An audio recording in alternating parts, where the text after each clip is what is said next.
Can we have a SAT math problem? Okay, let's go to the question. The average, that is arithmetic mean of three positive numbers A, B and C is 15. When the greatest of these numbers is subtracted from the sum of the other two, the result is 5.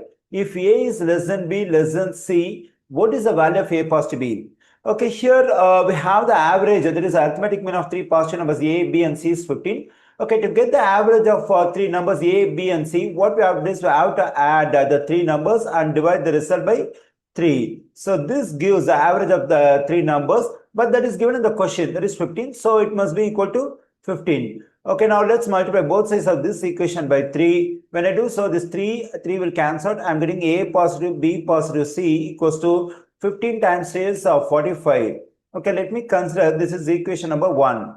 Okay, now let me consider the second piece of information. That is, when the greatest of these numbers is subtracted from the sum of the other two, the result is 5. Okay, from this inequality, it's very clear C is the greatest. So when this C is subtracted from the sum of the other two, that is from A positive B, the result is 5. So A positive B, and since C is the greatest, let me subtract the greatest number C from the sum of the other two numbers. When I do so, the result is equal to 5 according to the question.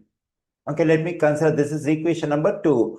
Okay, when I add equation 1 and equation 2, I'll be able to get rid of this C because here we have positive C, negative C, and I can get the value for A positive B. Okay, now let me add the two equations 1 and 2. So let me write the first equation, that is A positive B positive C equals to 45, and the second equation is A positive B negative C equals to 5.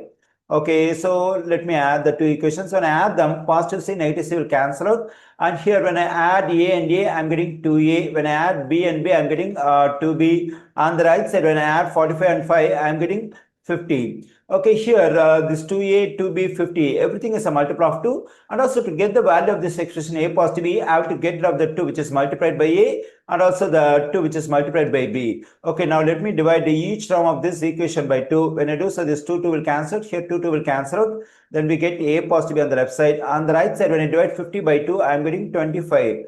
Okay, here I got the value of this expression A positive B. Its value is 25 and we find 25 in answer choice B. The correct answer choice for this question is B.